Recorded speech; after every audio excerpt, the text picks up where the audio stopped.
the NBA in the home stretch of the season. We're entering the last week, I believe, tonight. Like, I think a week from today is the last day of the regular season. So, Joe, the play-in tournament races are neck and neck, super tight. I mean, and the big focus is on the West, but people don't realize the East is tight as well, at least between 6 and 7. And so, Joe, I want to ask you here. There's a huge three-way West race. We'll start with that, then go to the East. It's the Mavs, the Lakers, and the Blazers, currently in the 5, 6, 7 spots.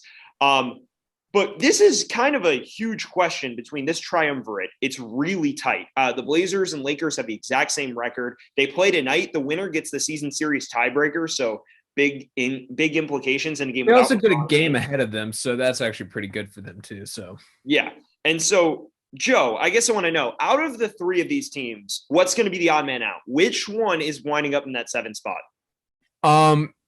It's going to sound weird to people that don't watch the season, but I'm going to say I have to say the Lakers. Okay, AD is not. I mean, I know he's been playing like shorter minutes, but even in those minutes, he's been looking.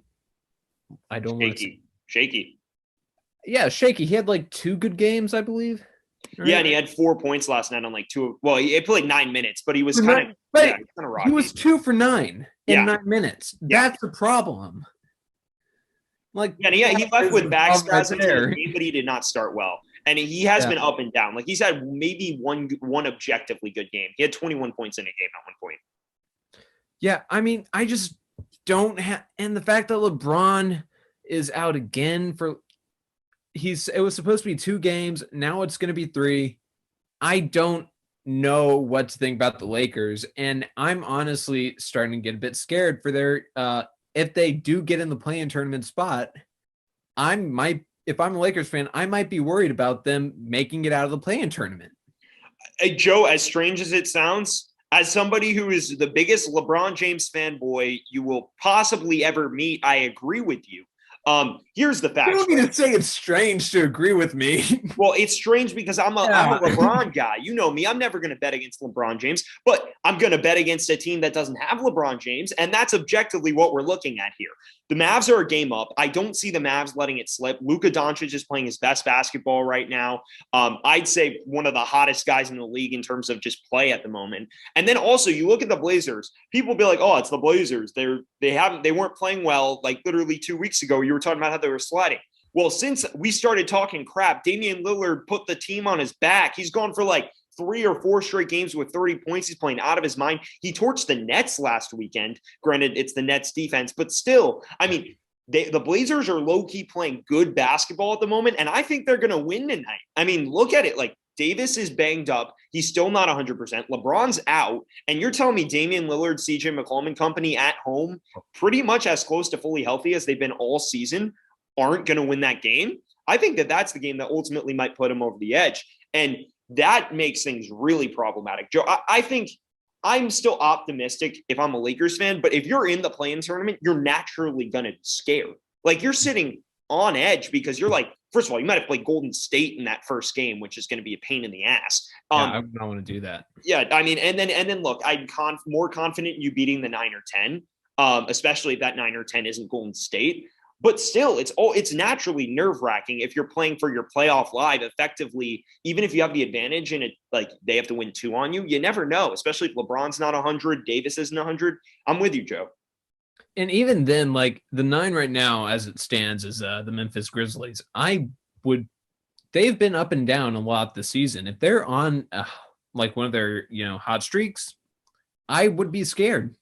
Yeah. I mean, look, it's anytime you're in a situation where it's not a best of 7 series, 100% you should be nervous. If I'm the Lakers and I have LeBron James playing, if we lose to the Grizzlies, there's a major issue there. But like, the Grizzlies are not a bad basketball team. John Morant's shown a capacity to get hot. I think he's been a little overhyped this season, just given how good his rookie year was.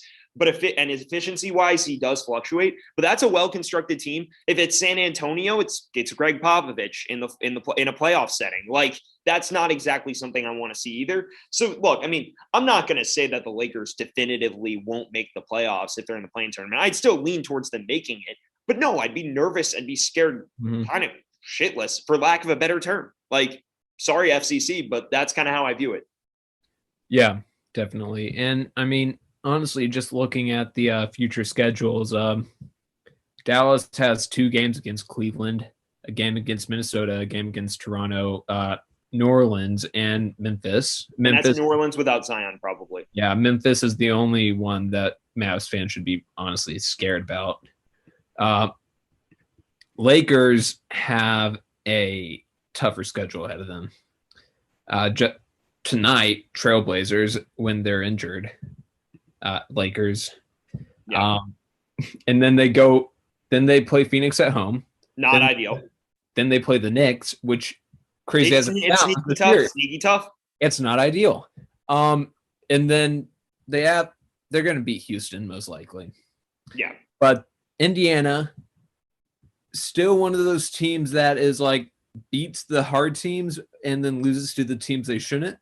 And also, if you don't have LeBron, you never know. Like, I mean, the only game I'd be confident in winning without LeBron James is the Rockets game. Yeah. And I mean, look, I'm not going to say KPJ is going to power them to a win over the Lakers, but the way he plays, sometimes he could go off and that could give you problems. I think that's the only game you can really put your money on the Lakers winning, though.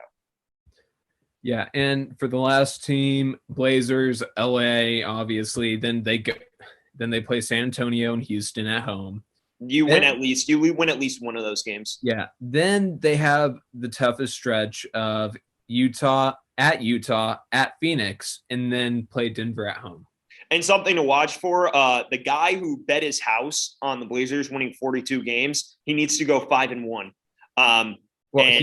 He's not getting that. He might. He's not. Dude, there's no way their schedule is too tough. I think I looked at it. I think that they can beat the Nuggets. The game I'd be most worried about is the Suns if Mitchell isn't back for the Jazz. And Mitchell hasn't been there for the Jazz. So that's kind of what I'm worried about. If Mitchell's back, then yeah, he's not getting his house back. The Jazz is still a good team without Mitchell, though. 100%. But also the Jazz, look, the Jazz are playing for a 1 or 2 seed effectively. And yes, that's still an important race, but think about it this way, right? Who is going to be playing more for their lives in that game? That's kind of what I look at in these late season games when you're down the stretch. So the Blazers are literally playing to avoid playing the Warriors in a 1-game series and then potentially have to play a Grizzlies team that's had their number all year. Fair enough. I'm not going to get into this because you're actually right on it. Yeah.